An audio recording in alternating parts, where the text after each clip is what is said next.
Hello, hello. Can you hear me? Let me know if you can hear me in the chat, please.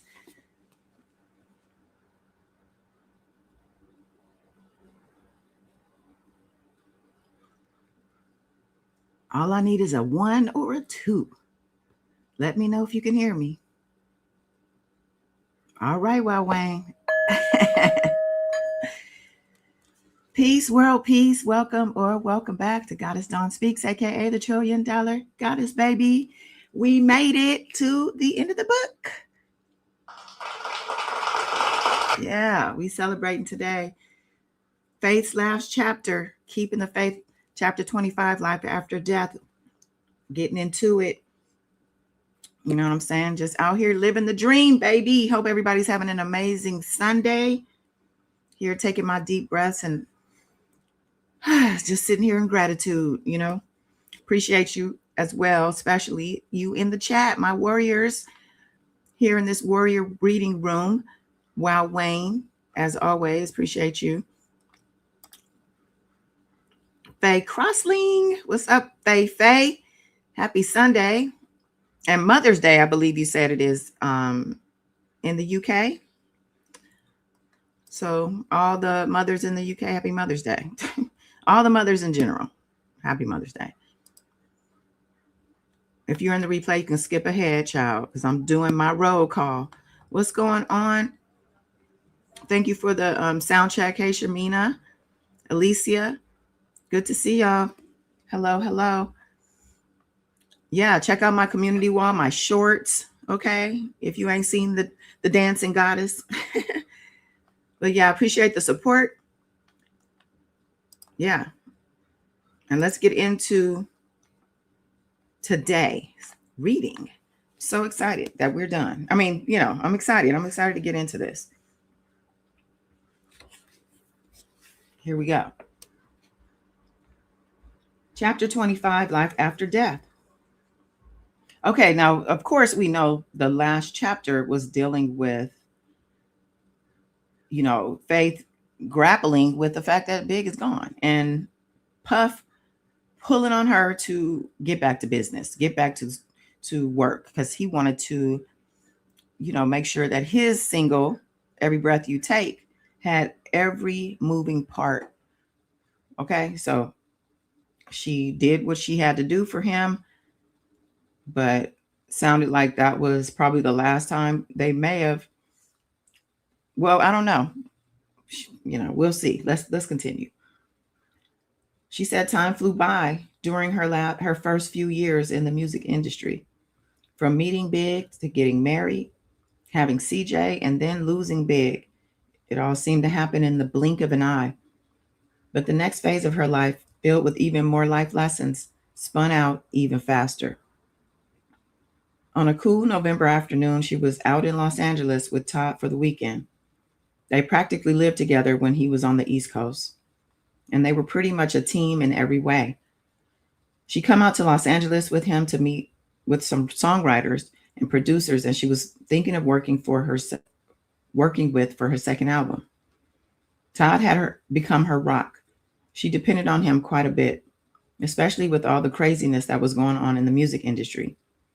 She'd given in and performed with Puff at the MTV Awards a few months before. She didn't regret it, she said. The moment was very special. Puff got Sting to perform with them. And after the show, Sting told her that he loved her voice, which was thrilling. That day was special for Puff, 112 and her, but she still had some issues with the way Puff had screamed on her to get her to perform.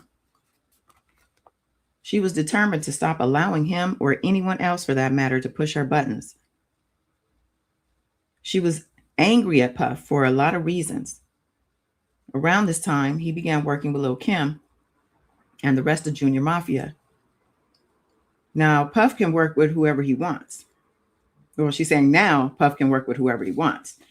Because I guess when Big was there, he wasn't working with them, because those were Big's people. My dear 52, you're so welcome, and thank you for participating and listening. Appreciate everybody. All right. But they weren't signed to Bad Boys, she said. And she felt like she was having a hard time getting his attention to discuss her album. Again, just like when Bad Boy went on a world tour and she stayed behind. She felt really disconnected from Puff and the label. She wanted the support, but she didn't feel like it was there. In many ways, she felt like Todd was one of the few people who truly had her back. In many of her relationships, she moved a bit quickly. No shit. Wait, I need to make a quick note of something.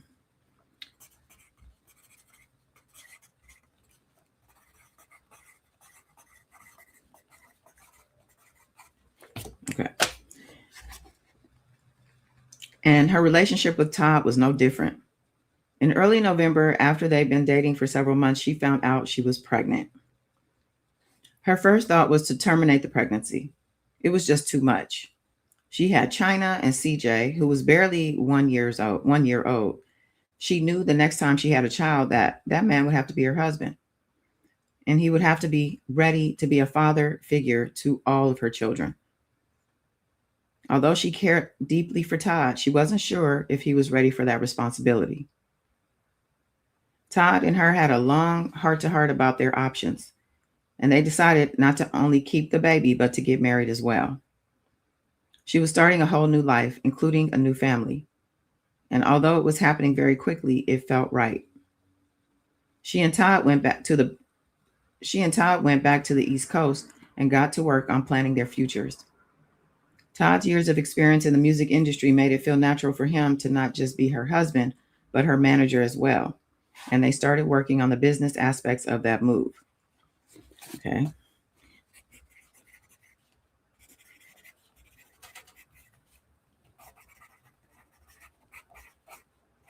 Okay. I'm making notes because we have a discussion after this. These questions are coming up, child. Okay. Now she said that, let's see, so Todd,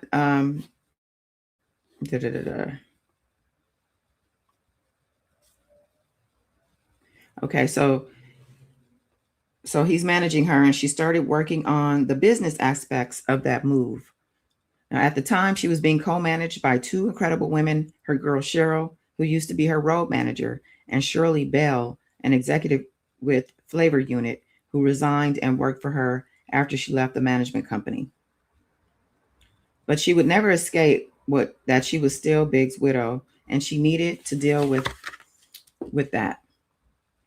When Big died, he left no will. When that happens, the entire estate goes directly to his wife and children. Her longtime lawyer, Stuart Levi, had advised her that she would have to come in to talk about how to set up a trust fund for the kids and deal with Big's estate. But for months and months, she put it off. Now that she was remarried and having a baby, she knew she had to deal with it. She couldn't truly move on knowing that she had to deal with divvying up Big's estate.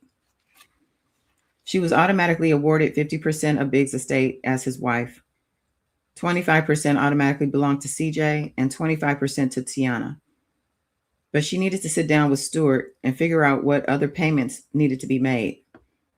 She also needed to figure out how to take care of Miss Wallace. Big would have definitely wanted her to make sure she was very well taken care of. She was in the process of buying her first house when Big died, and she knew he'd want to make sure she was able to have everything she needed to make that happen. Oh, I'm about to cry. She also had to look at Big's royalty structure at Bad Boy. Because he had been a recording artist with records that were still selling, she had to consider how the money that was continually being earned by his estate would be managed and divided. Just thinking about it gave her a headache. But a few months after Todd married, it was time to deal. She had just started showing, but she wasn't ready to make any announcements. So she wore a blousy top and pants under her bulky winter coat when she went to Stuart's Midtown Manhattan office to meet with him. She called Miss Wallace a few days before to tell her that she should come to the meeting as well. She needed to be there. She could have just made sure she was taken care of and then had her attorney let her attorney know their plans. But she wanted actual input from her on how she wanted things to be handled. And she wanted her to have their, she wanted her to have what? And I wanted her to have her there, okay, just as a way to show her that she was trying to be open and collaborative in the whole process. As soon as she walked into Stewart's office, she knew something was off. First of all, it was crowded. She had told Miss Wallace about the meeting, so she expected her to be there with her attorney. But somehow the word had gotten out that I was having this meeting about Biggs' estate, and people had come from out of the woodwork to lay claim. Hold on.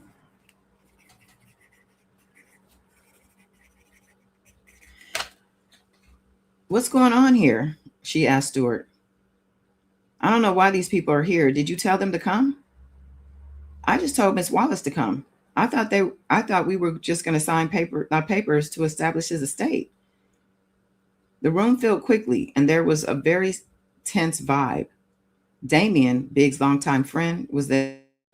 Some of Big's old accountants and old lawyers were sitting across from her. She looked around as they all started filing in and sitting down and felt strange. People were avoiding eye contact with her like she'd already done something wrong. Now she knew Big's estate had debts. That was normal and to be expected, and she was sure that Stewart would handle it. She would definitely sign off on whatever payments were necessary. But she didn't understand why people in that room were looking at her like she was trying to get away with something. She was just signing some papers to establish the estate, since she was the only adult beneficiary who could lay claim to it. She felt like the people gathered had their own reasons for wanting to know what was going on. Hey, Queen Quiche. Hey, Miss Sunshine. Happy Sunday. Wow. Now she what was supposed to be she was very uncomfortable at this point, okay? And she said what was supposed to be a simple meeting where she could work out some details and keep Miss Wallace informed felt like it had turned into some kind of thing with her versus Miss Wallace. Like we were on opposite sides. And as far as I was concerned, we were not. The problem was that in the months after Big's death, they hadn't spoken much about the estate. They communicated mostly about the kids. She brought CJ to Big's house in Teaneck on the weekends, and that was about it. She was in her own world, and then she got pregnant and got married and was moving on. She should have talked to Miss Wallace in detail because it seemed obvious that other people had. Okay, now this all makes sense. Because I'm wondering why would Miss Wallace have told these people that is because she probably didn't know where she was coming from when she asked her to meet, and probably also felt like since I don't know if she knew, did she know Faith got married, or was it a secret and is pregnant, or is she hiding it from her too? Because obviously she's gonna think, oh, now she's taking my son's money and she's having this nigga come and slide in his place. Like she's probably feeling away. Lady Redbird. All right, so she said the chatter going back and forth in that conference room became a dull roar in her ears. She sat back in her chair and tried to catch her breath, pulling her sweater over her growing belly.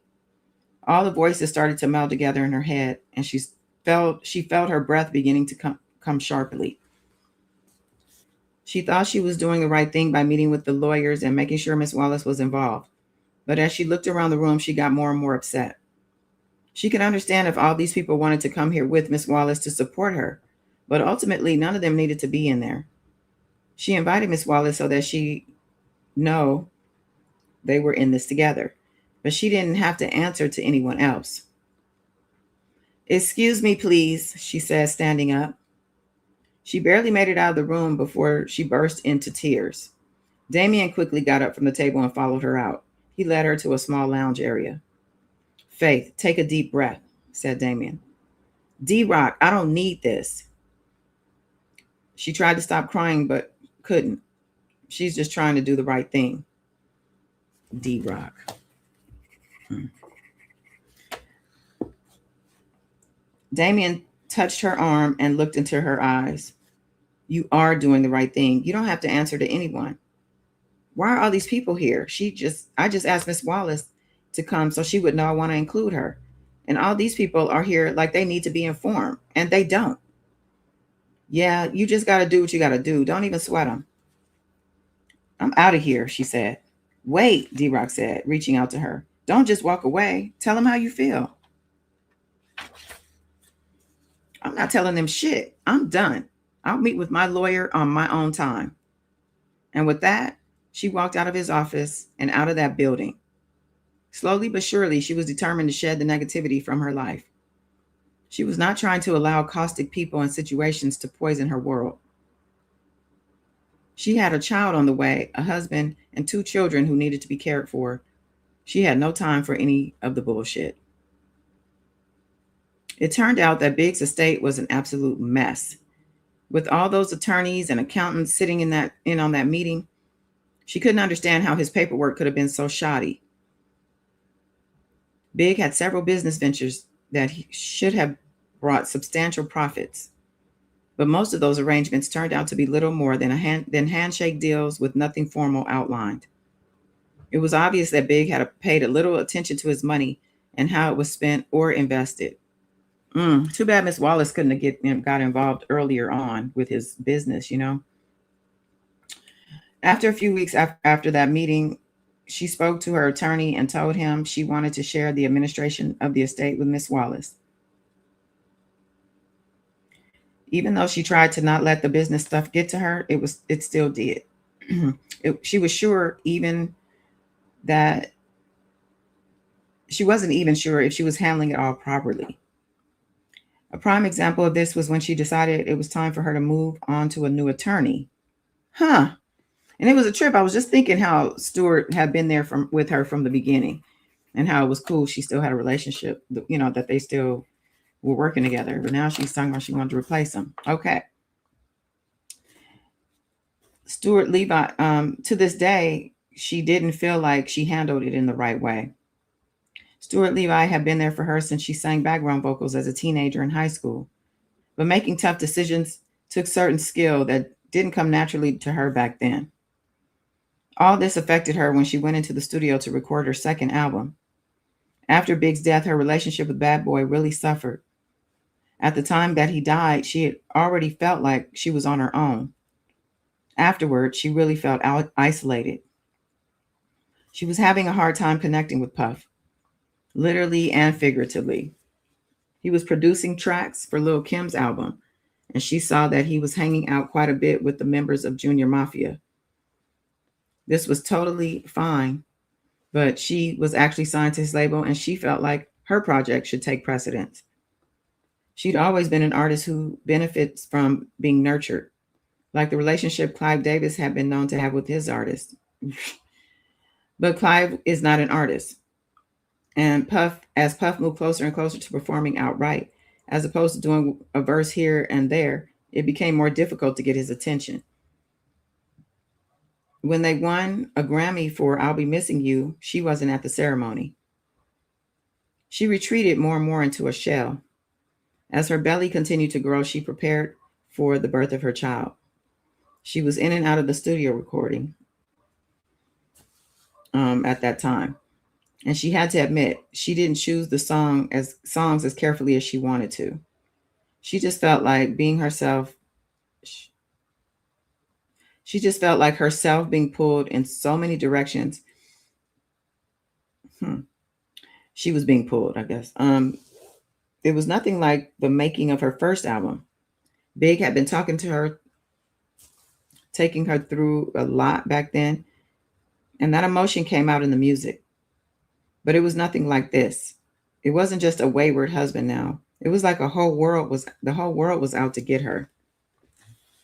She started thinking about leaving Bad Boy. Maybe she needed a fresh start on a new label. But anytime she breathed a word of this to anyone besides Todd, people looked at her like she was crazy. She was starting to feel like she was in some type of mafia that you couldn't voluntarily leave. Tell us more about that. She met with the new attorney just to float around the idea of possibly shopping for a new deal. Weeks after they met, they ended up taking a job at Bad Boy. It was like she couldn't walk away. Okay. By the time she completed her second album, which she titled Keep the Faith, she given birth to her third child, a son whom Todd and her named Joshua. She barely had time to breathe and recover from labor and delivery before she had to shoot a video for her first single, Love Like This. The girls in wardrobe had to get out duct tape to make sure she could fit into the outfits for that shoot. Dealing with the media was tough. She had to give Todd credit for helping her. By the time she had to do press for the album, she was remarried with another child. That could have been awkward, but Todd didn't let her wallow in feeling uncomfortable. It was what it was. She moved on. And if people had an issue with it, that was their problem, not hers. She reveled in her new family. China was just as smart and sassy as ever. CJ was getting so big, looking more like his father every day, and her baby Josh was a sweet antidote to the stresses of her day-to-day life. They all relocated to Atlanta for a fresh start and an opportunity to have a larger house for their growing family. Keep the Faith became a top 10 album, and the first two singles charted on the top 10 Billboard's Hot 100 singles. She went on tour with Dru Hill to support the album. She will always be indebted to Chucky Booker, who served as her musical director on the tour. Keep the Faith went on to sell 1 million copies and was certified platinum, just like her debut album. She was happy with the way things were moving forward. She had a husband she was crazy about, 3 healthy children, and a flourishing career. And she was looking forward to recording her next album. But she wanted to make sure that Puff was able to focus on her. Okay, I'm going to pause because...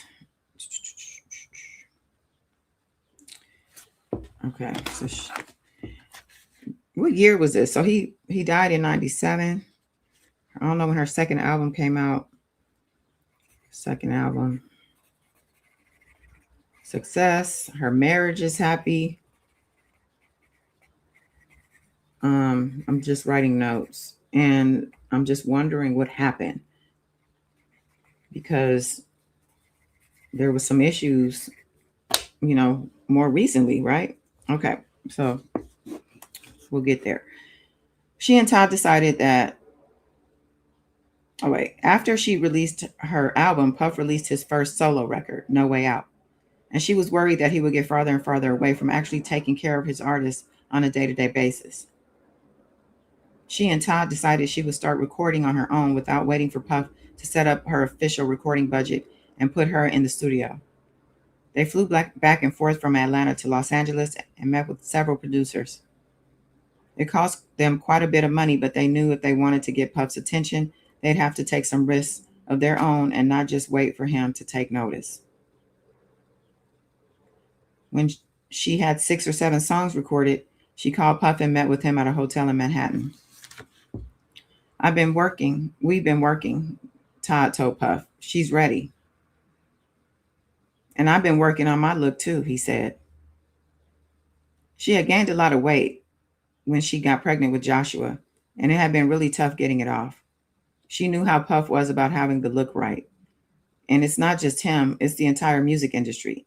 So she'd been furiously trying to get back into shape. I see, you've been working out? Puff asked. Absolutely, she told him. She had also had a bit of lipo and a breast lift. Okay. They played him one of the songs she recorded in Los Angeles, a joint called You Gets No Love. It's a simmering kiss off with a hot club ready beat. She even did a little rapping. She always rhymed a little in the studio as a part of her warm-up for writing or singing.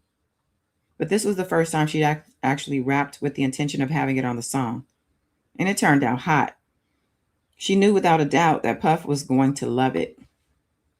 As soon as the song came on, she watched Puff's face intently. She knew he wouldn't flip out and tell her right away that he liked it, even if he did. She and Todd had taken a big risk by going outside the usual bad boy family.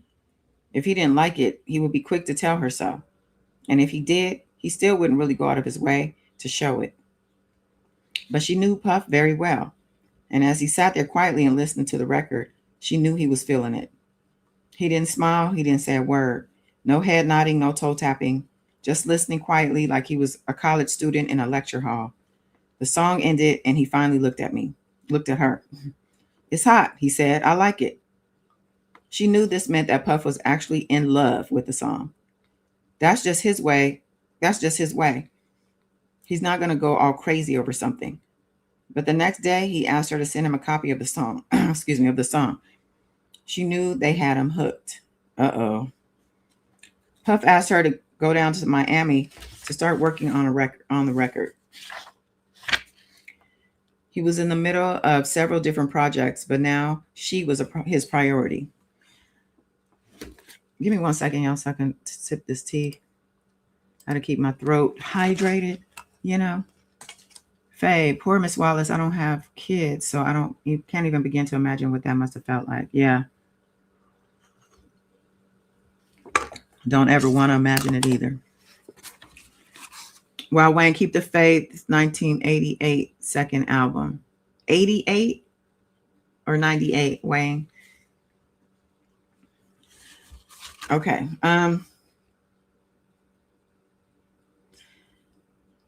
So she said she'd achieved her goal by basically getting his attention. And she got his attention by bringing him a hot track and showing him that she meant business. They made plans to settle in Miami for a few weeks to work on her third record together. They recorded several songs at Circle House, a legendary studio owned by veteran reggae artist Inner Circle. They ended up being there on Mother's Day, 2001. Okay, so now we're in 2001. Puff brought his mother, Todd brought the kids from Atlanta, and they all had a great time together. For the first time in a long time, she felt like Puff and her had actually bonded. For this album, she was determined to have a very relaxed recording atmosphere. Her first album, she recorded in the middle of a torrid affair. Her second album was recorded while she was both still grieving for Big and falling deeply in love with someone new. This time around, she felt centered and settled. Thank you, Wayne. She had dozens of red currant votive candles all over the studio and a bottle of Pinot Grigio on ice at every session. Since she started working out more and trying to lose weight, she had a personal chef prepare meals for her, like grilled fish and fresh salads. Puff saw her lose 10 pounds by working out stringently during that first week. He was proud of her and even told her she could fly her trainer down. And she did. And Angie and her began to work out twice a day. She had very fond memories of her time in Miami. Angie, the trainer, he asked her to bring her down. I'm wondering, did he have any interactions with Angie? Because I don't know. I don't trust Puff. I don't trust none of these dickers. All right. She said she had very fond memories of the time in Miami. In order to really do your best work when you're on a label like Bad Boy, you really need to have a decent relationship with the head of the label. It's not just about paperwork and recording. She had to go that extra mile to bond with Puff, and it was paying off. Extra mile. She tended to be a loner, she said. Sometimes she just wanted to stay in the house and be with her children. Todd urged her to think outside the box. Well, Wayne, do me a favor too, since you're looking up dates. Can you give me Faith's birth date, please? And thank you. All right. FaceTime. Let's see. Todd urged her to think outside the box. It was not always enough to bang out to hot songs. FaceTime with producers and with Puff was important too. She'd gone outside of her comfort zone in a lot of ways while she was in Miami, and she felt like she was going to have a lot to show for her efforts. Puff was happy with what she was working on, something that always made her breathe a sigh of relief. She was happy with what she was working on, and she had a good feeling about how this album was going to be received. You Gets No Love is your first single, Puff said over dinner one night. You think so? Absolutely. They all made a toast to the success of her next release. She was very happy about how her first two albums had been received. Between the two of them, she nearly sold 2 million records, but she was ready for a breakthrough to the next level. Before she even started working on her third album, she recorded Heartbreak Hotel with Whitney Houston and Kelly Price. The song was the first single from Whitney's new album, My Love Is Your Love, and the exposure she received from being on her number one single and featured in the video put her on a slightly different playing field.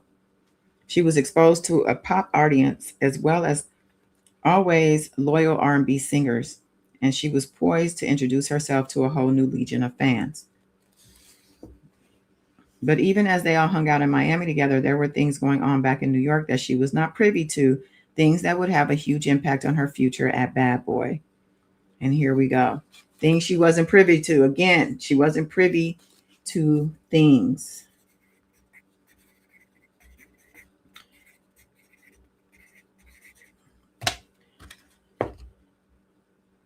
Puff was working on, let's see, sorry.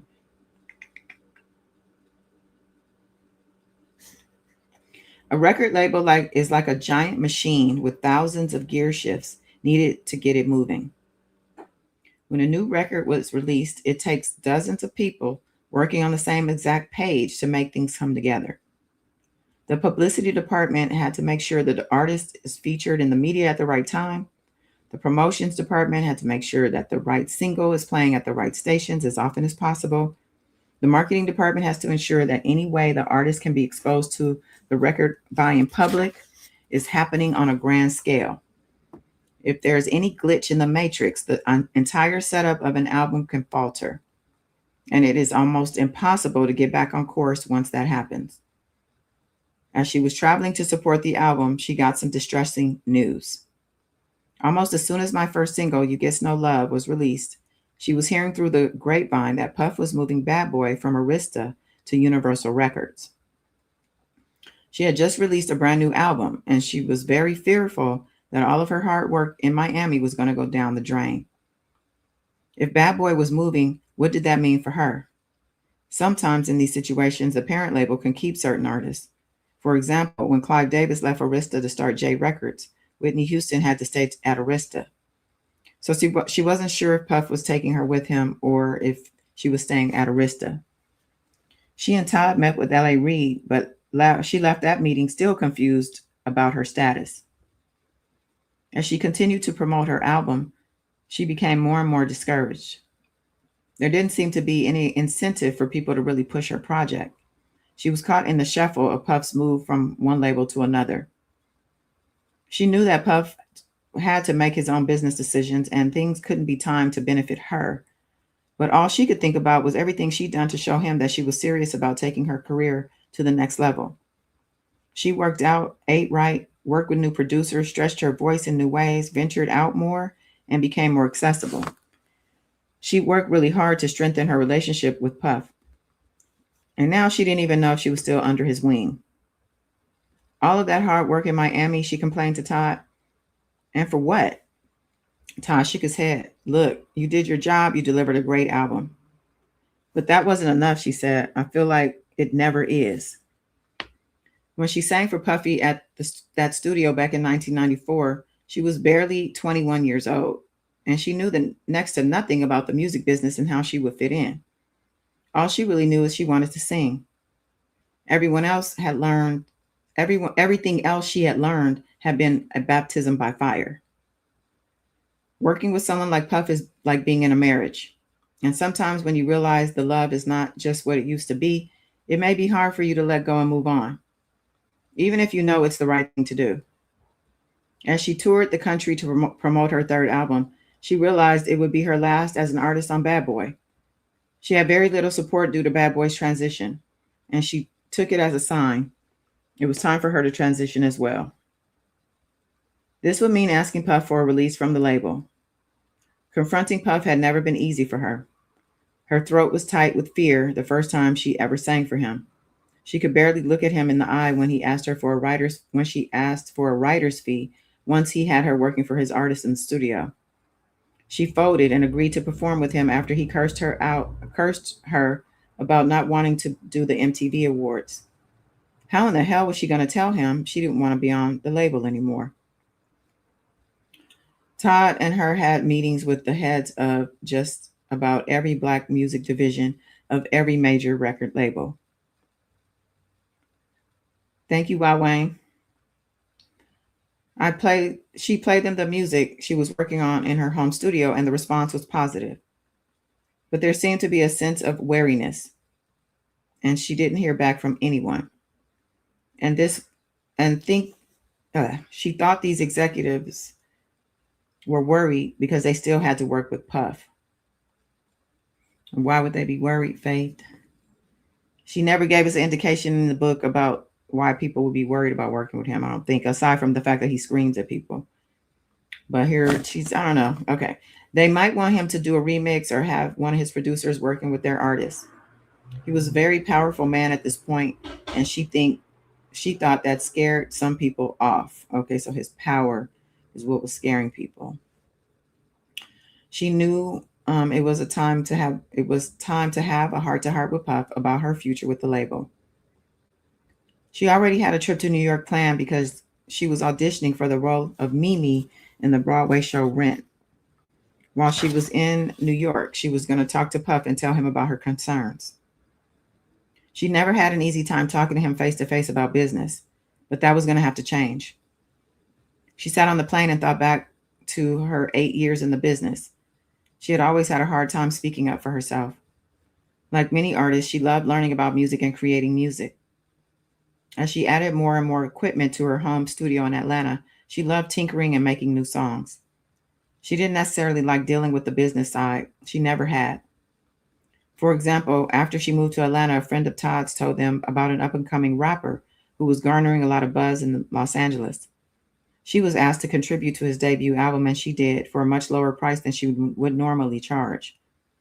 She didn't even file all of the official paperwork for songwriting credits. She wasn't sure if the album would ever be released. She was doing a favor for a friend.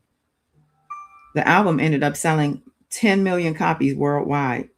She never received a writer's credit or writer's royalties for the song. Once again, she learned how important it was to stay on top of her business, her paperwork. Oh, okay, so Faith, you're not going to tell us who it was? We got to do some homework and find out who sold 10 million albums whatever year she moved to Atlanta or the year after. She said, but those incidents were rare at that point in her life. Now that Todd was her manager, she finally felt like she had someone completely on her side to go to bat for her, and that was great. But talking to Puff was something she would have to do on her own. She had no beef with him.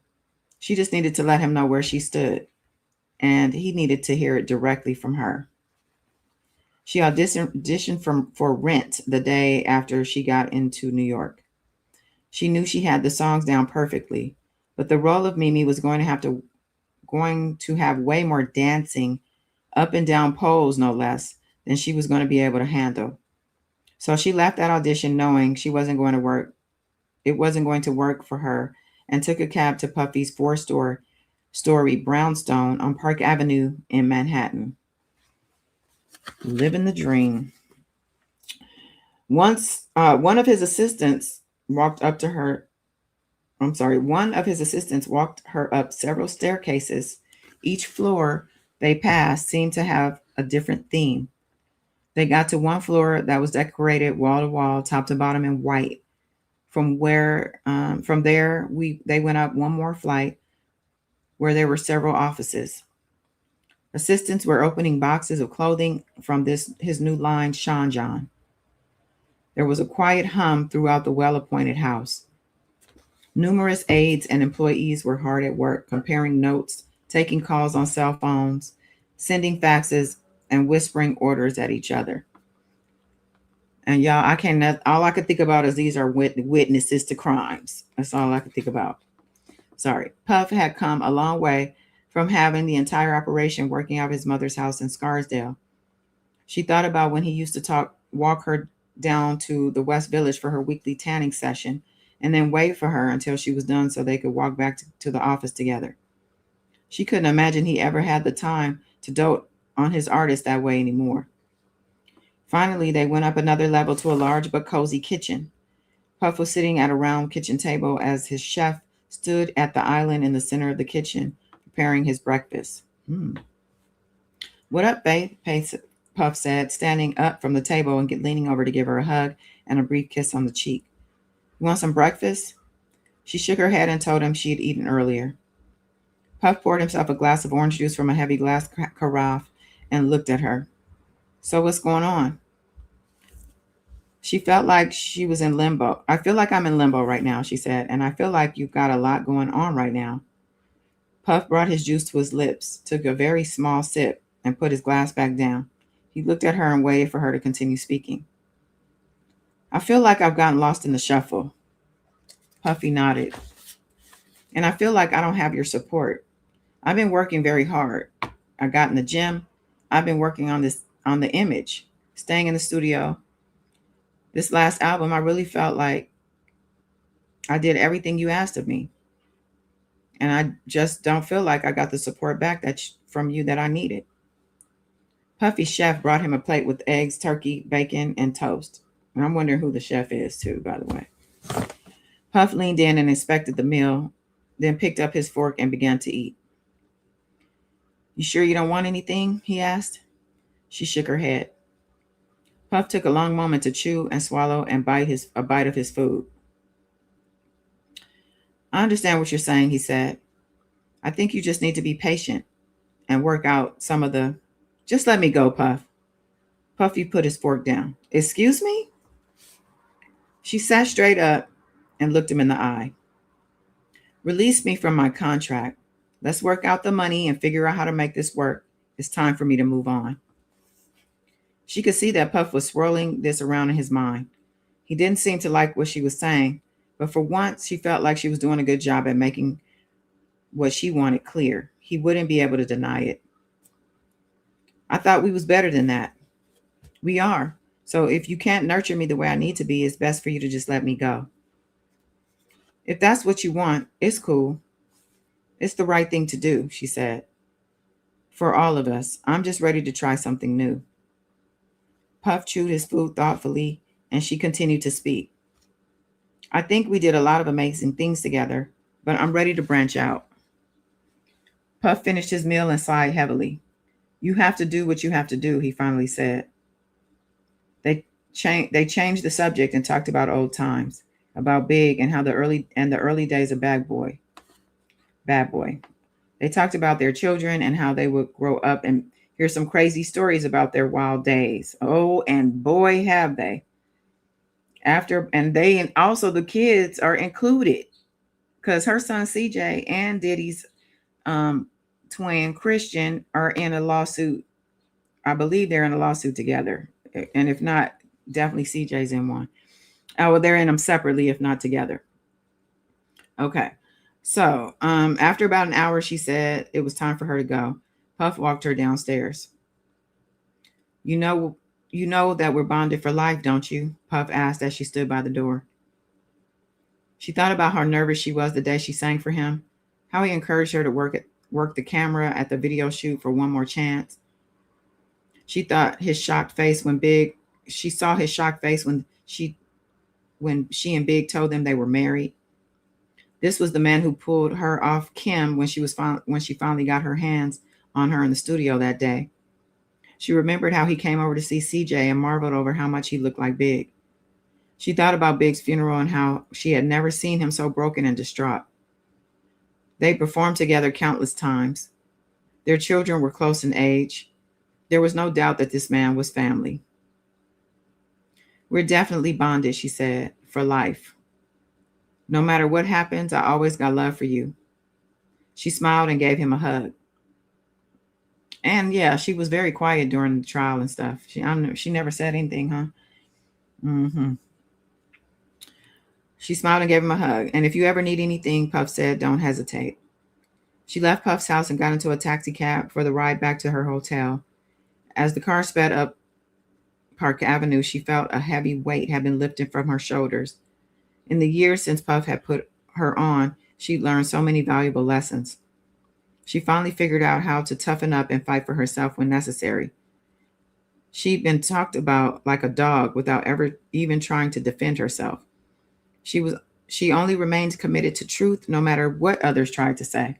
She loved hard and with reckless abandon, and she had to pay the price for it. She grieved in a way she never wished on her worst enemy, and somehow found the strength to stay composed. As an entertainer, she sold millions of records, racked up kudos and awards and standing ovations.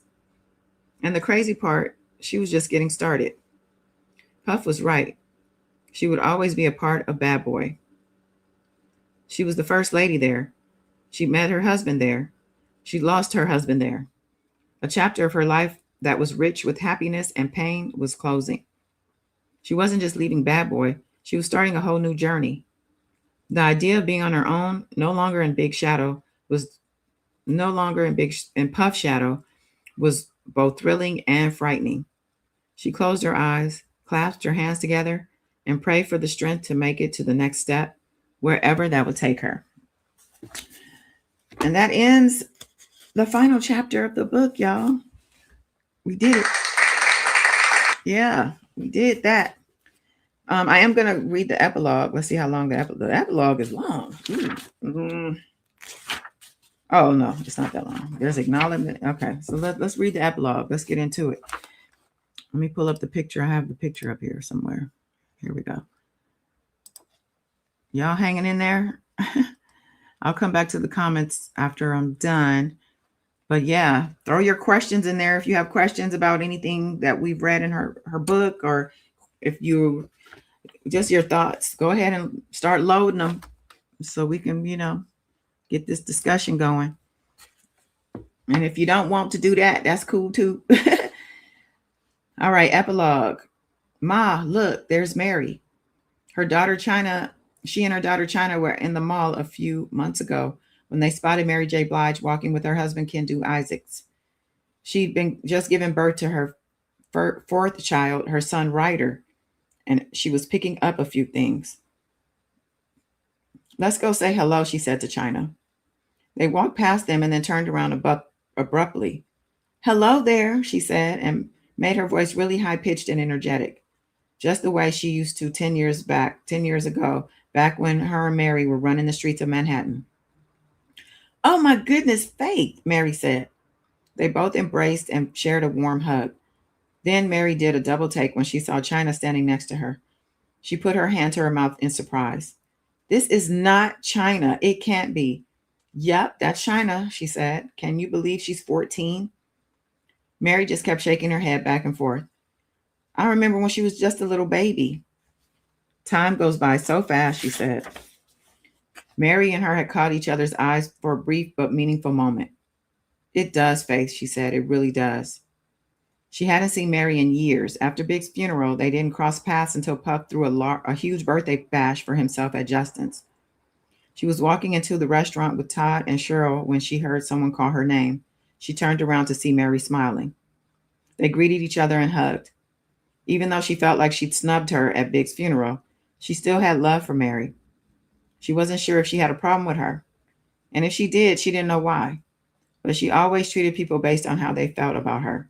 And she never had a problem with her.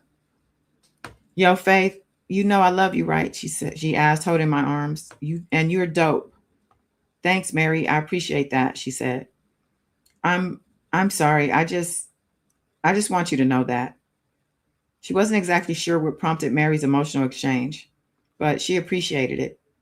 She let her know that whatever drama had existed was now officially over. So when she ran into Mary all those years later, she realized as you get older, things from the past become less and less important. What really mattered as they stood in the mall together was that Mary and her were both survivors. Survivors. There were many singers and entertainers they knew from the old days who were no longer recording or performing. They were blessed in many ways, and they had shared a history. They were a part of a golden age in Black music, and they both survived working with Puffy, she said. They survived Puffy, surviving Puffy. Survivors. So what have you been up to? Mary asked. She shrugged. I'll be in the studio soon, But right now, I'm just living life, having babies. They both laughed out loud, and then Mary's face got serious again. It's so good to see you, face, she said. Really, it is. It's good to see you too, Mary. They hugged each other tight once more, and she went on her way. Mary never had children, huh? She said, that's how she gets down today. She said, I mind my business. And she says she doesn't hang out too much. She spends more time at her son's football games than she does at any in industry parties and concerts. She always knew she wanted a different kind of lifestyle. At 30 plus, she's just not interested in the scene. She got more joy from her family than she did anywhere from anything else.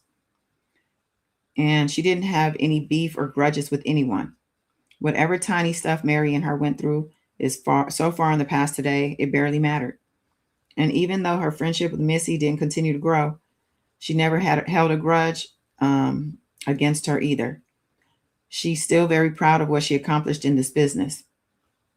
She even had asked her to perform her with her on the song Burning Up" from her third album. She came to her trailer on the day they shot the video, and they were cutting up and joking just like the old days. Of course, Missy asked her about China, the little girl she spent so much time with years ago. It was so funny when she ran into a lot of people. She asked her about China. What's up with Missy and China? Because she keeps.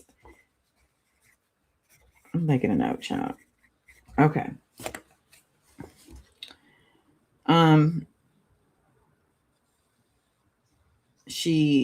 It was so funny when she ran into a lot of people she toured and performed or recorded with, whether it was Mary, Busta Rhymes, Monica, Escape. The first thing they say is always, "How's China?" Okay, she cleaned it up. But before they even ask about me, she said, they ask about China. Her daughter really grew up in that world, so many people still care about her and have a lot of love for her. Just a few weeks ago, she got a call from Misa, Puff's ex-girlfriend and Justin's mom. She was in Los Angeles for work, and they met up to have a few drinks and talk about the good old days. While they were together, Missy called her and said she was nearby as well. They all ended up at an LA bowling alley, drinking and reminiscing. So no matter what, they all have history and that transcends their differences. Lil Kim has gone on to become an icon. She didn't even fault her for all the drama with Big. They were so young back then, and he obviously had feelings for both of them. Well, at least she's acknowledging Kim as the icon, child. When she was recording her most recent album, she worked with producer Scott Storch. They met up at a studio in Manhattan, and she took her daughter, China, and her little sister, Janelle. At one point, Scott moved her to a writing room on another floor of the studio. Later on, China told her that while she was upstairs, Lil Kim came into the studio to see Scott Storch and noticed China was there. "Wow," Kim said, "this little girl is like my goddaughter and my niece all in one." She thought that was pretty interesting, and she thought it was further proof that they'd all moved on. Miss Wallace and her get along wonderfully.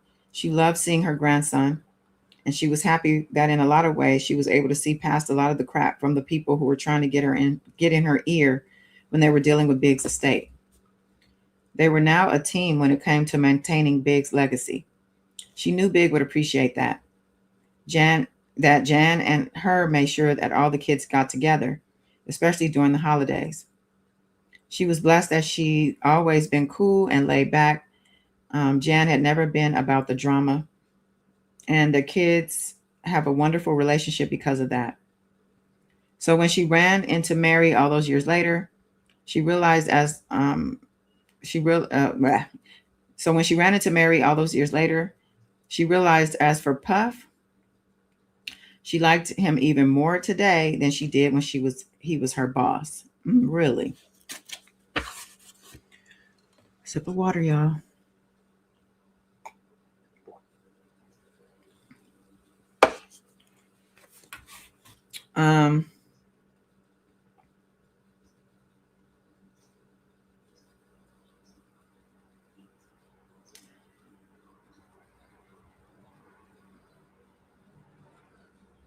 Sorry, y'all. I lost my place.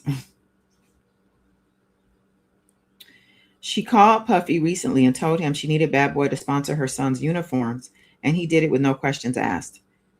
No matter what they had gone through on the business side of things, there was a love between her and Puff that goes deep. They would always have big in common. She didn't always like how he handled things as they pertain to maintaining Big's legacy, but she could never front on the history they made together and the bond they shared. Every year, Puff somehow managed to get FedEx to deliver gifts to all her kids on Christmas Day. How he does that, she'd never know. But her kids were always excited when their extravagant gifts came from Uncle Puff. Last year, Puff came to LA with his three sons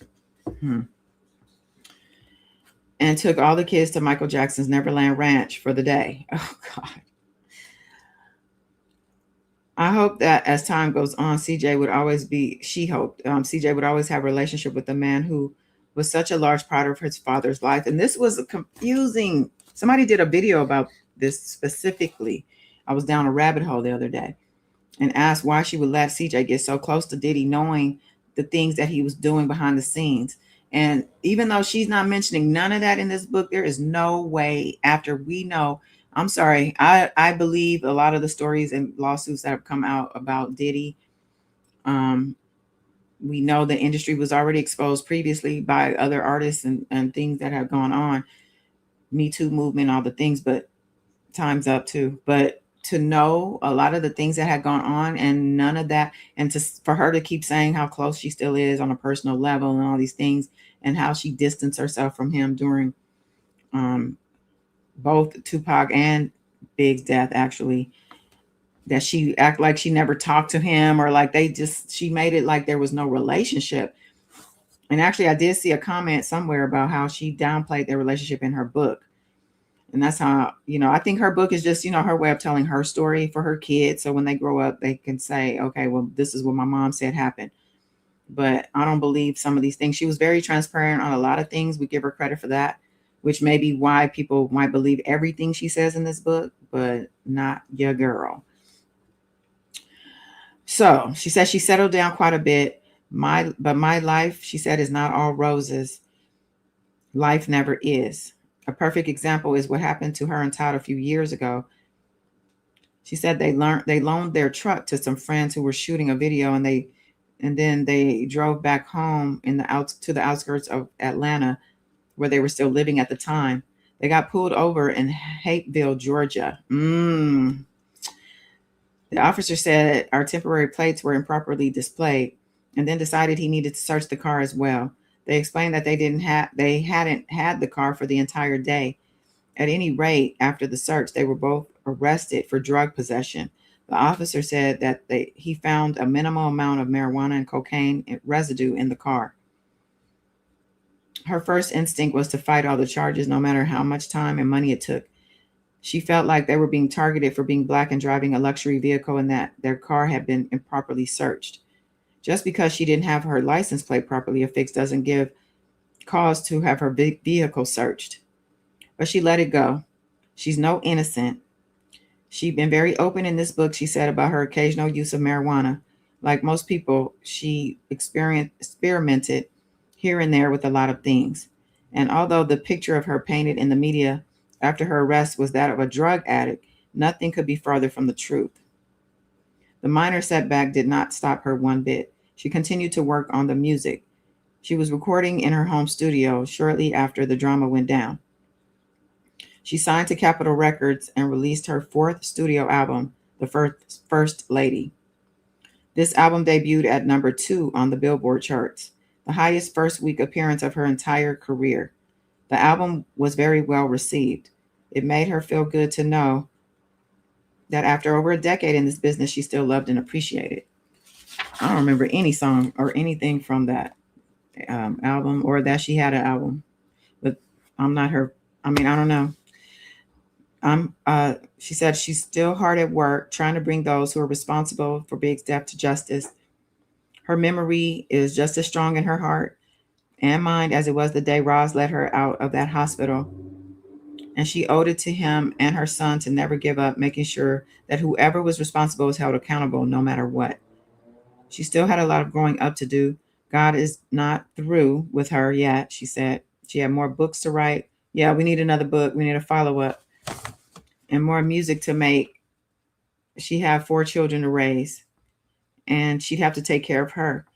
There's only one way she could do it all, and that is having to keep the faith. Okay. Yeah, and that I think officially ends the book, but she does have acknowledgments about the authors, all of that.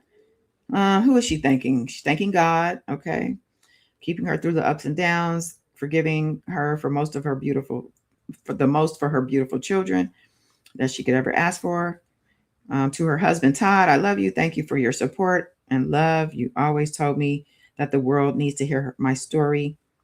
To my mom, Helene, I've learned a lot from your strength and wisdom. I love you. To May and Bob, thank you for being unselfish in the way you've looked out for others. I love you both. Shout out to my ill sister, Janelle. I love you, Fergie. Her ill sister. Aunt Hope, Aunt Missy, Uncle Morgan, Pee Wee, Fred, Ronnie, Rhonda, Malika, Delia, Cookie, and everybody who has stopped through 11 Grumman Avenue. To all her family, she said she couldn't possibly list every name if she wanted to, but y'all have definitely inspired this memoir in many ways. Thanks to the entire Evans, Arnold, Strain, Calhoun, Kennedy, Scantling, Addison, and Standifer families. To her friends, you know who they are. Thank you for being real friends.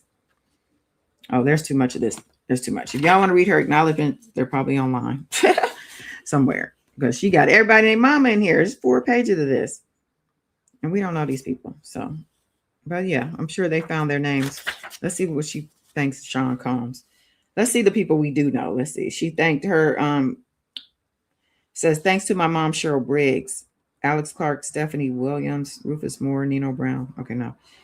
Thanks to Sean Combs and the family and staff and artists at Bad Boy Entertainment, past and present. Hey, Mama Combs, she said. She never mentioned her in this whole book, huh? Thanks to Valletta Wallace and the Wallace family, Jan, Jahi, Tiana, his stepdaughter, Wayne Barrow, and Mark Pitts. She's thanking them here, but now they suing her. Shout out to my god kids, okay, blah, blah, blah. Okay. Media outlets, DJs. She didn't miss nobody. Rest in peace, Bonnie. Okay, all these people. I thought I saw one of the Belle Biv DeVoe's. Okay. Let's close the chapter. I'm closing the page on it. I'm closing the cover. Whew, that was some read, y'all. Yeah. Yeah, Faye said we need another book. Exactly. I'm not sure what you're exactly. Hopefully something I said. Faye said, I don't believe she was telling the truth about a lot of things. Solo Diva, at the end of the day, she was his wife, so she gets credit and accolades. Yeah, she gets it. She was the wife. So, the people showing up at that at the lawyer's office wasn't surprising based on who Big was to me, just because I went through this. My friend married Eazy-E. Okay. So during that time when he was sick and all that, I was there at the hospital. I was through the whole thing. I was there, the whole relationship. I was there, child. But the people who came out of the woodwork, and not even the woodwork, just the people in his life in general, the lawyers, all the people fought that woman. And, under the circumstances, I probably would have too. But I'm just saying that's what happens. But her circumstances were way like crazier. They married on his deathbed and all that. So, but I'm just saying, it's definitely reminding me of that situation. Faye really enjoyed the book. You're welcome, Faye. I'm glad you enjoyed it. I enjoyed it. I mean, it was an interesting read. Lady Redbird wants to know, how long after Biggie died did she get married? That's a good question. Wow, Wayne, are you there? Can you Google that? What year did Faith marry Todd?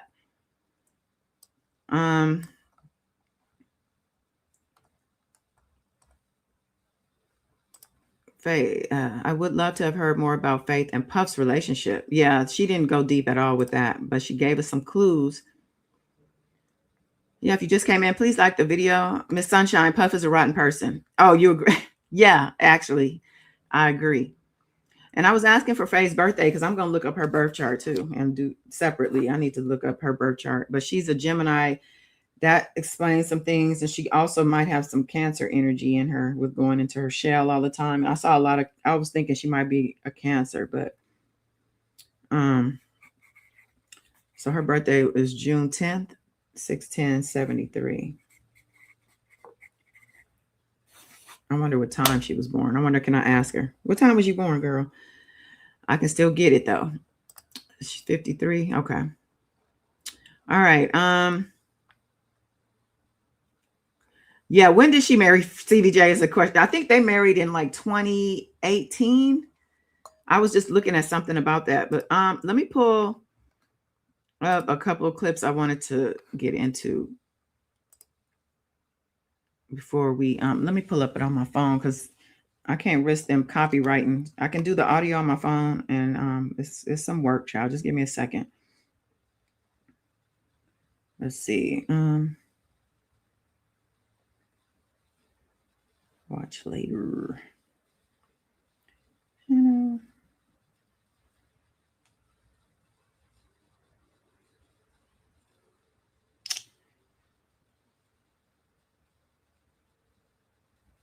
What the heck? Oh, here we go.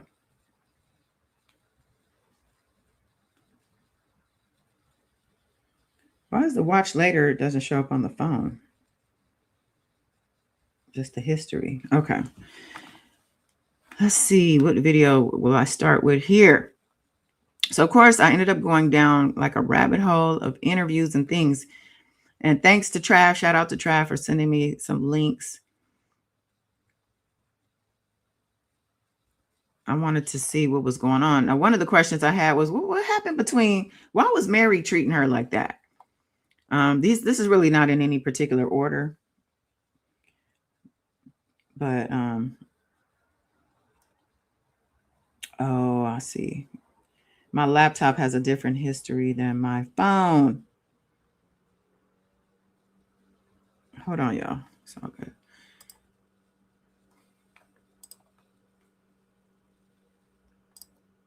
Okay. Hold on, because I got to find this video on my phone and then.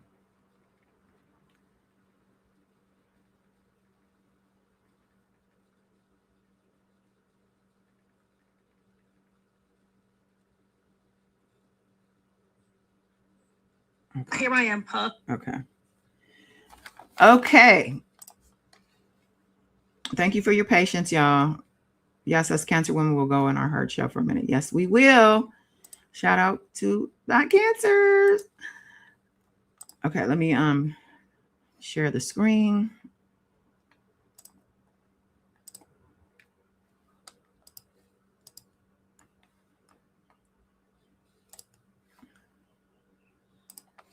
Take the picture down.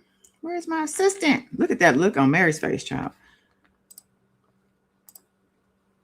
Okay, this clip says Mary J exposes Diddy for handling Faith Evans against her, something like that. Me and Puff working this close. He goes to get his own company. He gets his girl. Of course, he wants her to be a version of me. At the time, did it annoy you a little bit? Did it? At the time when it was happening. I'm not going to say nothing. Mary J. Blige fans got quite a shock. There were reports that she and Faith Evans had a big fight at P. Diddy's party. Apparently, they ran into each other at the fancy party, and things got really intense. The alleged feud between the two iconic stars has caused quite a stir on social media, further fueling the controversy surrounding Mary J. Blige, Faith Evans, and even Puffy Daddy. Puff hooked us up. He wanted me to help co-write on the album. You know, she was singing for years before I met her. Rumors have indeed circulated suggesting that Mary J. Blige harbors animosity toward Faith Evans. These rumors allegedly claim that Mary sought revenge against Faith at Diddy's party. What's astonishing is that these rumors appear to have some basis in reality, given their long history dating back to the 1990s. Mary J. Blige and Faith Evans initially began their relationship as close friends. They started working together in the early 90s when Diddy signed Faith to his record label, Bad Boy Entertainment. And it's crazy to see how things have changed since then. Mary had this one-of-a-kind approach that mixed hip-hop and R&B like no one else. This is not the one I want to show. I want to show her actual interview, but let me see. Career, not the higher person, nobody, and I really respect. Many people were stunned to know that Mary J. Blige and Faith Evans had a really great bond. In Faith Evans' album, Marriage Obliges in My Life, she had Mary J. Blige sang all the background vocals. They were really tight back then, and there are pictures on the internet showing them hanging out. Actually, it was Faith that sang the background vocals. Get it straight, AI person. Okay, that's not the clip, but let me see. Hold on.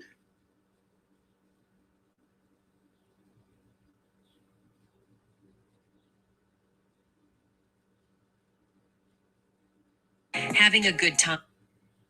Hold on.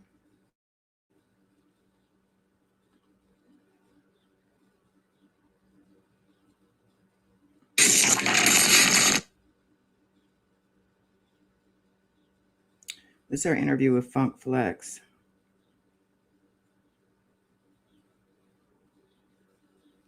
Could it be a version of me? That's Of how you were moving at the time. I know you guys have developed into two separate things now. I mean, but at the time. Flex, of course. But I always wanted to know what you thought. I knew it from the outside. If you knew it from the outside, you know I knew it from the inside. I knew, but I never asked you. course. I never asked you. Of course, and it is what it is. I mean, here I am, Puff's, me and Puff working this close. Uh-huh. He goes to get his own company. He gets his girl. Of course, he wants her to be a version of me. That's understandable. That's business. Mhm. And then every chick after that was like, Had a piece or you know. yeah, but that's fine. I like the fact that At the time, did it annoy you a little bit? did it. At the time when it was happening. I'm not gonna say nothing. Okay, all right. Concern. We use the word concern. I was just confused, a teeny bit. I was like, because I know I have my own everything, and this is what I do. So why doesn't everybody else have their own everything? Correct. So I wasn't angry or, ticked. I just was like, what's going on? Excuse me. But then I caught on and I was like, oh, okay, there's another one. Oh, and here comes another one. Oh, and here comes another one. Mhm. So it was like, oh, it's business. I see it, what Puff did. Okay, I get it. So, I'm pretty smart. I can tell you when it was going too far. Where was it going too far? It was going too far. One More Chance video, and the screen went from you, and then it would go to her, and then it would go to you, and then go to her. And this is just me talking outside, because me as a DJ and being on the radio, it was automatically putting her in the same exact frame and look and of success. That's what I felt by when I was looking at it. I automatically was like, oh, this is either the same or this is next. Mm-hmm. And that's what I thought. I mean, but you were very classy about it, and you were very. I never felt any. That's why I asked. I never felt you feel any way or say anything or anything. So I was always. It was always curious. love. It was all love. I had love and respect for Faith because she's super talented, and we was all friends at the time. So it was all love. Puff is my family, so it's all love. So, if this what we doing? Fine. Like, I'm the type of person, I know how to take a back seat until I see it's some real shit going, some real stuff going on. Then it's like, okay, now everybody's done. But until then, I'll just relax and be like, all right, it's all love. So what was the real stuff that went on? Because something happened. I don't know if they're going to address it here. So I'm going to move on because there's a Charlie Baltimore interview. Hold on. These people, Faith looked a mess back in the day. Faith looked a mess. She kind of always did. I don't know why. But let's see. Watch later. These watch laters are different than the ones in my phone. That's the problem.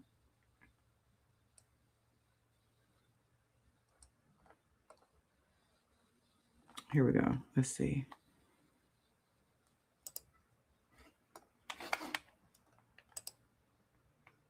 Okay, let me find this one. Hold on. What is this? Charlie Baltimore.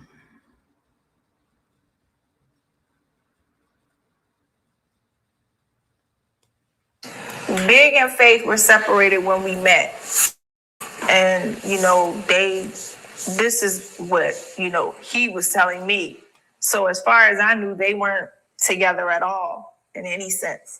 But I know that, Big being the guy that he was and being a young guy, you know, obviously he still had feelings for her. He married her, but then he also wound up having a baby with her. Wow, you know, we were together, which was crazy because at that point, we had been together for a while.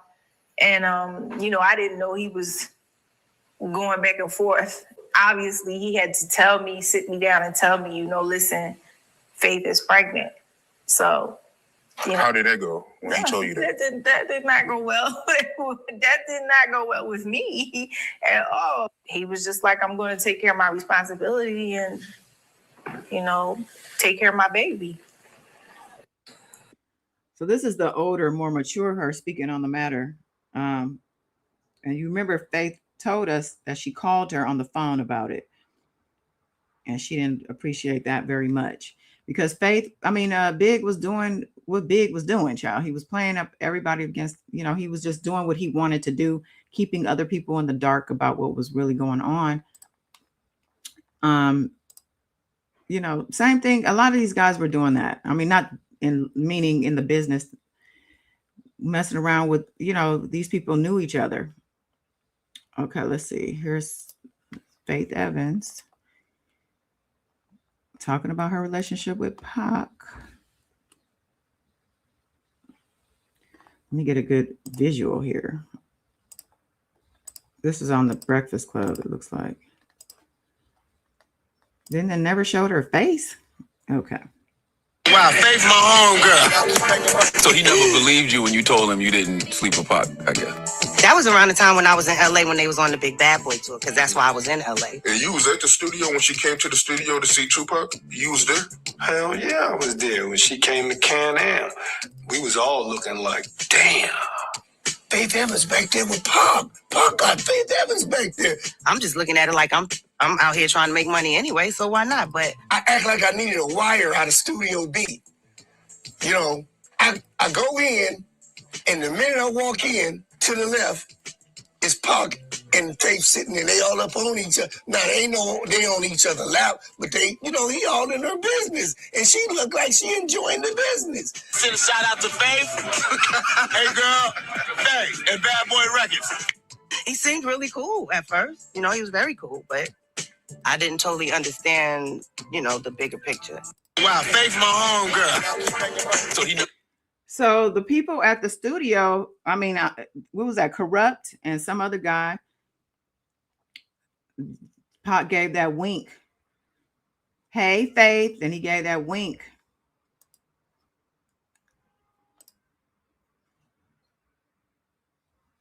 Hey, Faith and Bad Boy Records. She's like, he seemed really cool. They making it seem like it was way more than what she told us in that book. How they was all over each other and all kind of stuff. But then again, we don't know if we can believe them either, right? Let me see what y'all are saying here. Shamina said, Faith can sing, Mary can't. Oh my. Okay, well, Wayne with the disclaimers. Thank you. Yes, R.I.P. Biggie for sure. You said he copied Mary. So you're saying, Diddy, because Mary was on Uptown, right? And Diddy came in when Mary was already on Uptown and thing.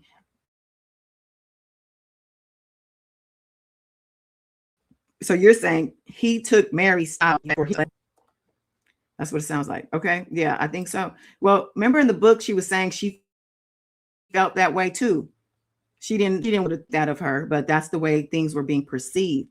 But she was saying it wasn't nothing like that. That she was already writing and doing her backup stuff, and that she was who she was already. But yeah, Faith downplayed Pac, definitely. I do kind of believe the guys more than I believe her, to be honest, in that story. Let's see.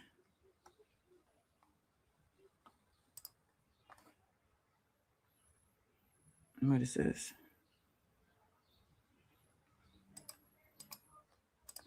Oh, I think this is her performing, or is this let me see.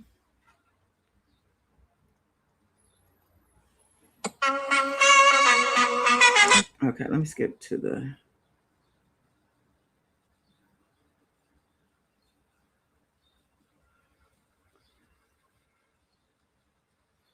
Okay, so she did some little performance and then she did a little interview.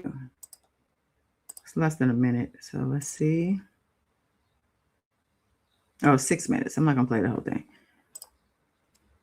It feels really good to have the support of the crowd, you know what I mean? And I think that I came negativity and sort of a messed up situation when I first got signed, and people weren't able to see the real me.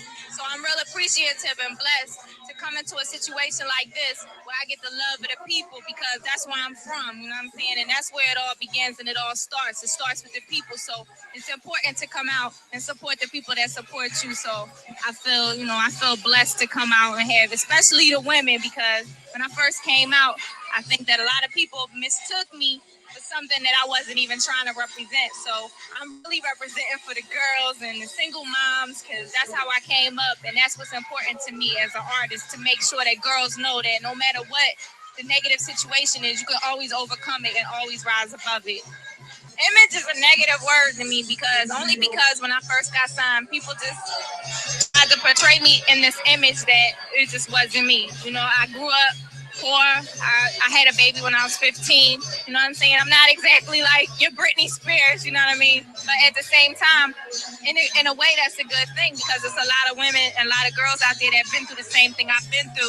And I think that's important, that you relate to them, that you can still make it. You know, don't let anybody stop you. I had a lot of people trying to stop me, and I have 2 daughters. You know what I mean? I finished school. I did everything I was supposed to do, but I chose this route. And I don't think that it's fair for a record label to say to me, well, let's not, emphasize too much on the fact that you have 2 kids, or that, you had a baby when you were 15, because that's negative. And I'm like, it's not negative, it's real. And this is real. Where I'm at right now, this is reality. You know what I'm saying? All that fantasy stuff, it's cool on TV, but it doesn't mean anything when you come out and you sitting in here with the people. You know what I'm saying? Because and this is why she probably didn't go much further in the business, is because she had a level head. She seemed like playing no games as far as trying to get ahead and get in the business, playing people. She just didn't seem to be that person. Solo Diva said Charlie with Baltimore evidently was a whole girlfriend where Kim wasn't, because that's why she hit her name. She hit her name. I do agree she was a girlfriend. She was living with them, right? Remember when she said she took the car from her? And Big probably did give her that car. He didn't drive. So anytime he was with her, she was driving. She drove the car. With regard to Pac, I agree. She did. There is no way. Come on. Let's keep it real. Let me put Faith's picture up real quick. Keep it a buck. Okay. As what's her name? Jaguar Rice says, keep it a bean. Faith Evans. Okay. You wrote this book. You talked to us about your life from the time you were like 20, from the time you were like 3 years old, singing in the choir, right? So we journeyed with you through your whole upbringing and whatnot. And you gave us the pieces that you wanted us to have out of your story. Well, the pieces you gave us let us know that you was basically fucking on everybody, at least from the time you was in 9th grade, 9th, 10th grade, you was fucking every Tom, Dick, and Harry, everybody who bought you a McDonald's damn Happy Meal. That's how she met JT. He paid for her food, and JT was beating on her, but you was fucking everybody and they daddy. Yeah, the married man. Remember the church guy who was married and I had a family. You was fucking with him, but you gonna tell me? And especially after you were so mad at Big and you caught him with Kim, he was cheating on you every chance and every opportunity he could get. And he had just disgraced you and your marriage. And you're going to tell me you did not entertain Pac at all? You're going to tell me you linked up with Pac in LA, fresh out of jail. You going to tell me you didn't sleep with Pac? You didn't fuck Pac? You going to tell me you did not fuck Pac? If you did not fuck Pac, but you fucked everybody else, you are a fool. Because why? Everybody and their mama wanted some of Pac at that time. There is no way. I don't believe it. I just don't. I just don't. Oh, she hid her name. That's why she hid her name. Oh, that's why she put her in as Tiffany, you're saying. Mm-hmm. Hey, Trav. Oh, since you're here, I was saying thank you to the clips that you have sent me and sent me down rabbit holes. I had a couple other things, but you know what? I'm trying to look at my notes real quick. Okay. So yeah, I didn't really buy the Tupac thing. I think she definitely slept with Pac. There is no way. Now, she better be glad we wasn't in the time of video, the phones being able to record and secretly record and all that. Although we were able to, I think people were doing that back then, but yeah. Yeah, we know, Shamina. I think she was saying that in the book, she didn't put her, she was referring to her as Tiffany versus Charlie the whole time, Charlie Baltimore, because that girl, Tiffany, was actually Big's girlfriend. They were living together and she knew that. She acknowledged that, versus Kim, who lied about their relationship, said that he was like a brother, and then turned out that it wasn't the case. That's like, so yeah. But what's up, guys? I'm so glad it's Sunday. So what else did she have in here? I had notes. So why did Junior Mafia ever sign to Bad Boy? And my question is, if not, why not? Or were they signed to Un Rivera? I think they were under Un Rivera's label. Maybe that's why they could never sign to Bad Boy. Because I did question, why would Puff not sign Junior Mafia? They were making hits. I don't, that just didn't. And Lil Kim. Lil Kim, did she end up with her hardcore album, her debut? Was that on Bad Boy? Or was that under Big?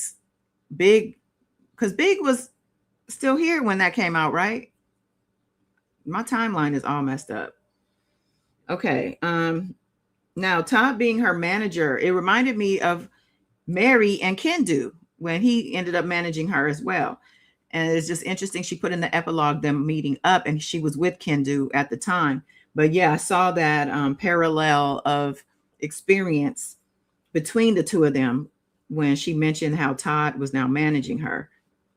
And it was interesting to me, if Todd was managing her and Todd was in on all the different meetings and things, because he was in that other meeting with Puff, why didn't he go with her to end the relation, to ask to get off the label? Did she feel like Todd was going to present a problem? Maybe Diddy wouldn't have wanted to acquiesce to her request because Todd was there.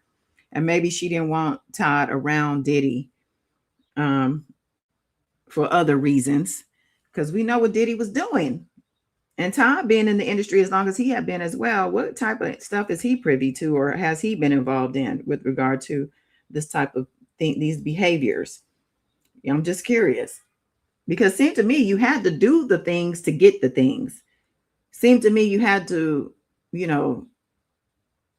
let people get on you in order to get on, if you know what I'm saying. Stevie J. Yeah, when did he marry? Did we find out when she married Stevie J? Do I have to look that up? Do I have to do everything? No, just kidding. So I talked about the estate drama. I also want to talk about Damian D-Rock Butler. So Damian was Big's best friend initially. Now we know famously he is one of Diddy's henchmen, named in a lot of precarious situations regarding Diddy and his felonious behaviors. D-Rock was a lot involved with stuff. So much. How did he end up being up under Diddy like this is my question. Did he sell out Big? I know Gene Deal talked about this too. He had talked about this, how I think he did say he felt like D-Rock basically sold out to Diddy just to stay in the game, just to stay relevant and stay a part of things, or maybe D-Rock has seen and heard things that he needs to be kept around. I don't know, but D-Rock is somebody who I feel is definitely should have been in a part of a RICO. Okay. Now I want to talk about Stuart Levy. or Levi, the lawyer.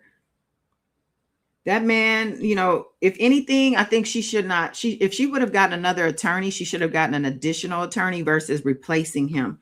Because an attorney who had been with you since high school and had been with you this whole time is not somebody you just throw away, is my opinion. Trav, 2018. Okay, that's what I thought. And did we get the year that she married Todd as well? I'm looking up here. Somebody wanted to know when she married Stevie J and when she married. So when did her and Todd, what happened between her and Todd? That's why we need the new book, because it seemed like everything was going great. They were happily married. And I knew Todd was loving her from the moment.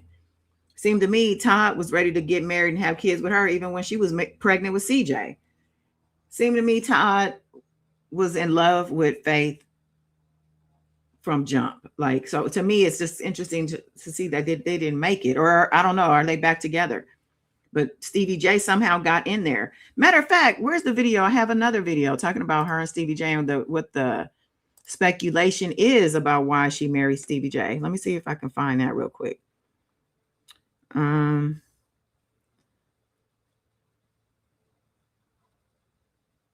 Stevie J.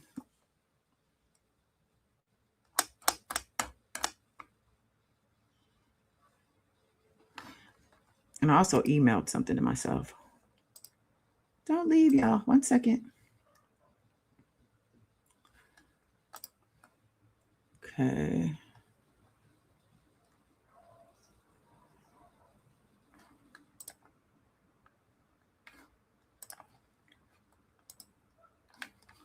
That one.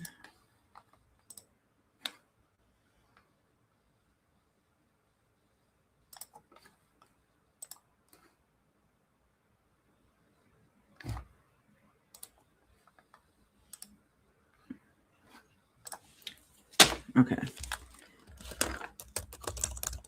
I'm just gonna see if I can find it.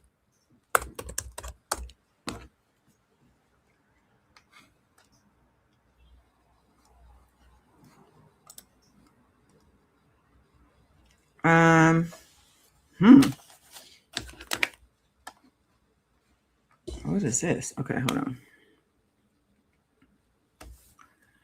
Let's see which one. 11.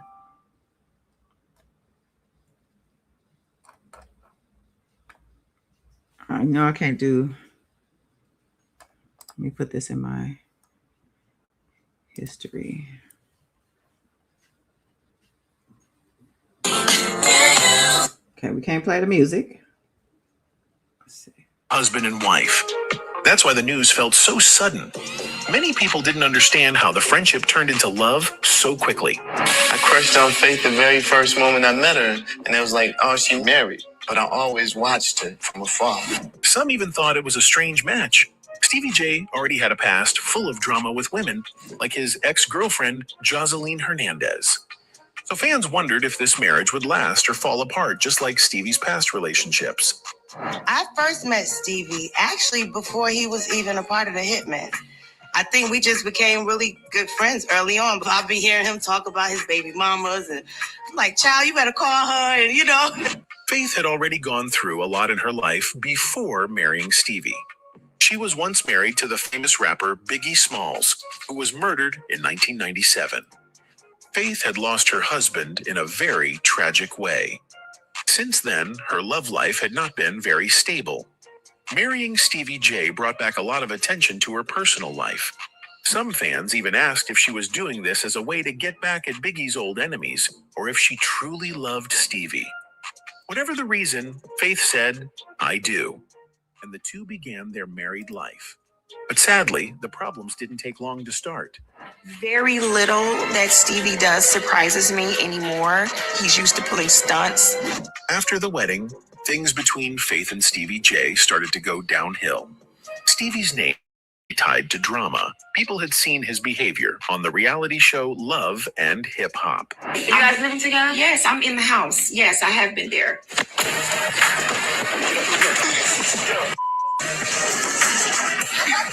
That didn't stop the drama from continuing. On Love and Hip Hop, fans saw Stevie trying to fix things with Mimi, even though We don't want to hear all that. at the same time, Faith is very upset about something else. A new book called Kim's Lost Words was published recently. This book makes serious claims about Faith and her late husband, the rapper Biggie Smalls. Now, the book suggests that Faith might have had something to do with his death. Faith is shocked and deeply hurt by these accusations. She strongly says these claims are false. So it was a lot of stuff in the book that I know Kim didn't write and Kim didn't say. The book is only 60 pages long, but it includes a lot of shocking things. One of the most surprising claims is that Sean Diddy Combs, who worked closely with Biggie, put Faith and Biggie together as a couple to keep an eye on Biggie. The book even says that Faith later thought Diddy might have had something to do with Biggie's murder. These ideas are very upsetting to Faith.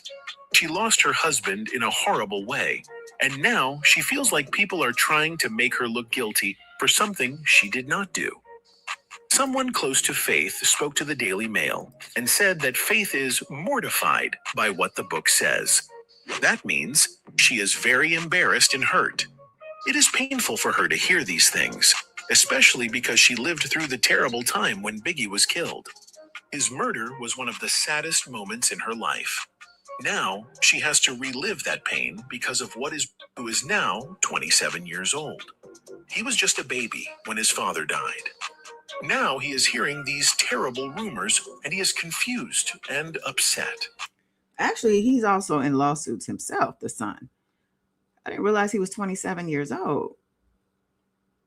Let me pull that up.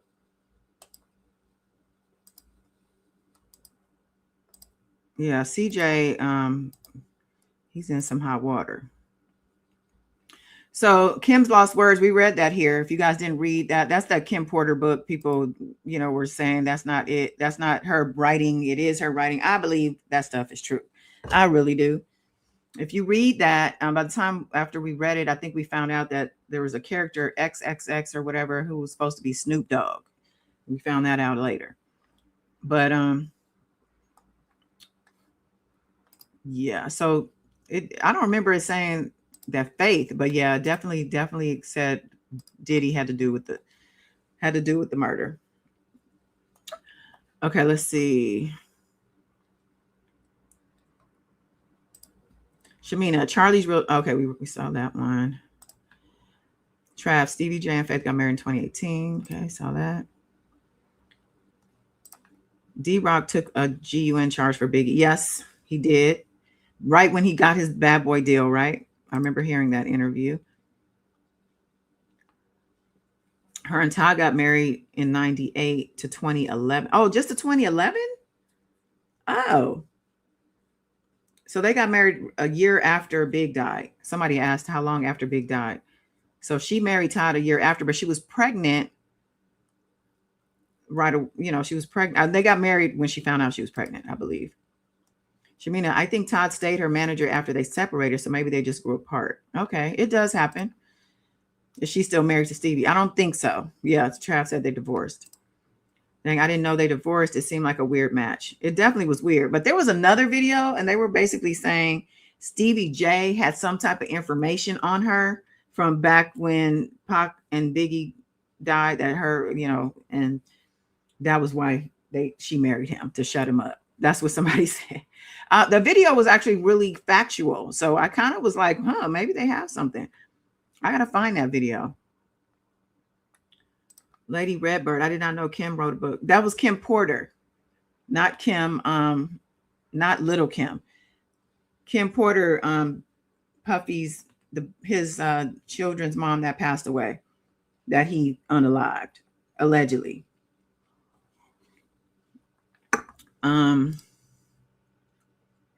Everything.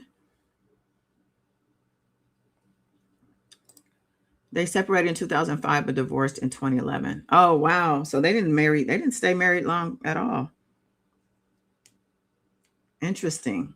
And then her career just kind of, but which is typical. Like, for whatever reason, a lot of artists don't have that staying power with their music, and they don't just stay relevant.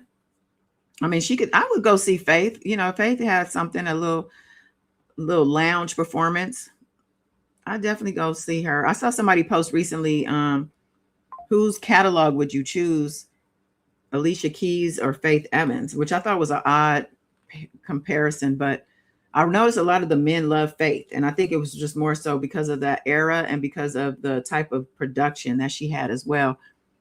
Alicia Keys was more like, you know, mainstream popish R&B. I mean, she was everything when she first came out, don't get me wrong. And there's some nefarious stuff coming out about her and her husband. I can't think of Swiss Beats. Somebody just did a live on it yesterday about something about him, this mystery baby that he had between Alicia Keys' baby and his ex, the one that supposedly Alicia stole him from. There's another baby they've been raising, apparently a girl. And this lady said that her daughter, who's 17 now, they're giving her drugs and stuff and alcohol and whatever else is going on. And it sounds crazy. All that to say is there's more things to talk about. So many more stories to cover.